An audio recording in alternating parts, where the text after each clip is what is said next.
আলাইকুম। কেমন আছেন সবাই? আমি ইনশাল্লাহ আজ দিন যাবত একটু ভালো।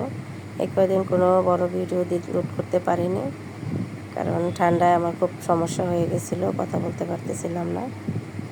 তবে আলহামদুলিল্লাহ আজকে 2 দিন ধরে একটু ভালো। আজ আমি আপনাদের সাথে শেয়ার করলাম ইলিশ মাছের লেজা ভর্তা, যেটা আমরা মাওয়া ঘাটে গিয়ে খুব দাম দিয়ে কিনে খাই। আসলে করতে জানলে ঘরে বসেও খাওয়া যেতে পারে, সেই স্বাদটা নেওয়া যেতে পারে। তাই প্রথমে আমি ইলিশ মাছের লেজা একটা নিয়ে নিলাম, একটু বড় সাইজের লেজা নিয়েছি। এটাকে আমি ভেজে নিয়েছি, সাথে একটু শুকনো মরিচ নিলাম তেলে। তারপর বাটনার মধ্যে নিয়ে প্রথমে মাছটাকে আমি একটু ভেঙে নিয়েছি। আর এতো দেখতে পাচ্ছেন আমরা দুজনে মিলেই মাছের কাঁটাগুলো বেছে নিচ্ছি, কারণ সকালে একটু তাড়াহুড়া থাকে কাজের। তাই আমরা একসাথে একটা কাজ করলে দেখা গেছে সেটা খুব তাড়াতাড়ি হয়ে যায়। মাছ থেকে কাঁটাগুলো বাছা হয়ে গেলে আমি এখানে শুকনো মরিচগুলো নিয়ে নিলাম।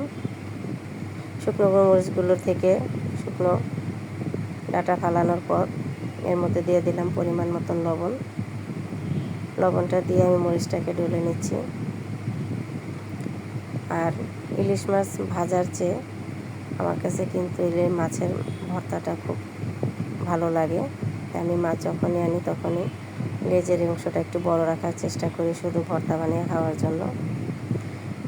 তো মরিচটা কিছু ডলা হয়ে গেলে আমি এখানে দিয়ে দিলাম কাঁচা পেঁয়াজ।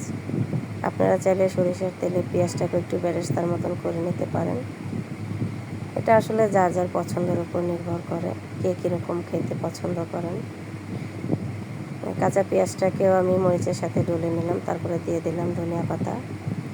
এই সবগুলো যখন আমার মোটামুটি ক্রাশ করা হয়ে যাবে তখন এগুলোকে আমি চামচ দিয়ে একসাথে করে নিচ্ছি। আর ভাজার সময় সরিষার তেল দিয়ে যেভাবে ভাজছিলাম এর মধ্যে যে তেলটা রয়ে গেছিলো, এখন আমি সেই তেলটা দিয়ে দিলাম।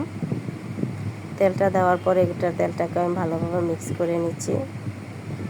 আর তারপরে আমি আবারও বাটনা দিয়ে এটাকে ভালোভাবে মিহি করে বেটে নেব। বেটে নিয়ে গেলে হয়ে যাবে। আর এর মধ্যে আপনারা চাইলে 1 পিস লেবুর রসও দিয়ে দিতে পারেন চিপে, তাহলে স্বাদটা আরও বেড়ে যাবে।